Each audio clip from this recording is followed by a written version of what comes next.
Capucin de Tina Macripo, chapitre 39. Lundi, 6h30. Andrea eut du mal à se lever pour aller à l'école. Il avait très sommeil à cause de ce qui s'était passé quelques heures auparavant.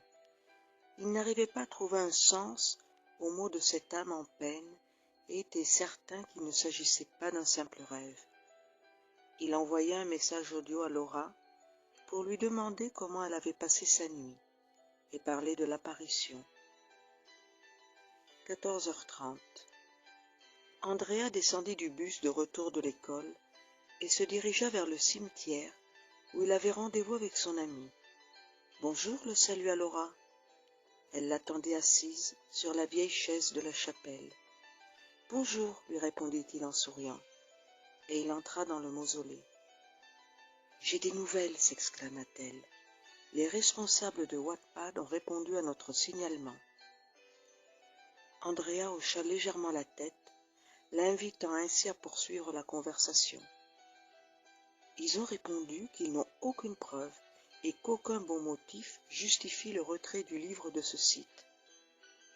Ils ne le retireront pas, rajouta-t-il déçu. On doit absolument découvrir l'auteur de ce livre. Est-ce que les 4 autres ont répondu à ton commentaire sur Facebook? J'attends encore le message du 4e. Comment faire pour découvrir l'identité de l'auteur? Elle changea de sujet pour concentrer son attention sur son ami. Tu as l'air bouleversé. C'est toute la journée que je pense à ce que tu m'as dit. Moi non plus, je n'arrive pas à attribuer un sens à ce pardonne-moi. Se repent-elle de son geste? Et pourquoi demande-t-elle pardon à toi et pas à moi? Conclut-elle d'une voix tremblante. Les jeunes restèrent silencieux. Il vaut mieux que j'y aille. Je voudrais me reposer un peu avant de me mettre à étudier. On part ensemble, lui proposa-t-elle. Non, reste encore un peu. On se retrouve ici demain à la même heure. Je te contacterai s'il y aura de nouveau. À demain, Laura. Andrea se sentait épuisé et déprimé et se languissait de rentrer chez lui. La jeune fille resta encore une demi-heure devant la tombe de sa sœur, dans l'espoir qu'elle lui communique quelque chose, qu'elle se manifeste. Il y eut un bruit provenant de l'extérieur, et elle se retourna pour voir. Il s'agissait de la dame qu'elle avait aidée le jour d'avant. Elle était en compagnie d'une fille. L'autre fille, pensa-t-elle. Quelques minutes plus tard, la dame passa seule. Elle tenait dans sa main un seau vide. Des pleurs de désespoir brisèrent le silence. Laura se pencha dehors et entrevit la jeune fille à l'extérieur de la chapelle, qui pleurait et paraissait inconsolable. Elle aurait voulu s'approcher d'elle pour la calmer, mais n'osa pas. Elle demeura immobile devant la porte du mausolée, puis la ferma à clé. C'est l'heure de partir, pensa-t-elle. Chapitre 40. La Ouija. Laura fit un premier pas pour s'éloigner et tourna le dos à la jeune fille. Mais elle n'y arriva pas. Elle s'arrêta et éclata en sanglots.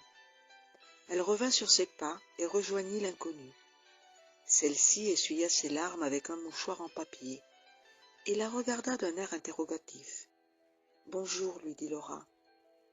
La jeune fille répondit à son salut. « Tu la connaissais? Je ne t'ai jamais vue. » Non, répondit-elle quelque peu gênée. Mais moi aussi je suis en train de passer une très mauvaise période. Elle renifla. J'ai perdu ma sœur. Martha était ma meilleure amie. Oui, elle était comme une sœur pour moi. C'est terrible de perdre les personnes qu'on aime, surtout soudainement. Je suis désolée. Elle a été victime d'un accident? Non, elle a avalé des médicaments. Elle était allergique? La pressa la jeune fille. Trop de... répondit-elle à voix basse. Elle aussi?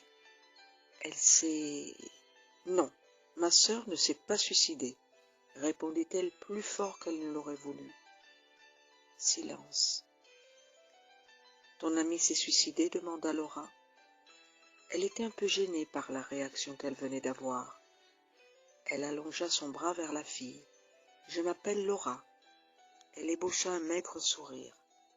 La jeune fille lui serra la main. Moi, c'est Gabriella. Silence. Elle m'a appelé un jour en me demandant d'aller chez elle pour me montrer quelque chose. Il s'agissait d'une planche Ouija qu'elle avait achetée chez un brocanteur. Elle me pria de jouer avec elle, mais moi, j'ai toujours eu peur de ces choses-là.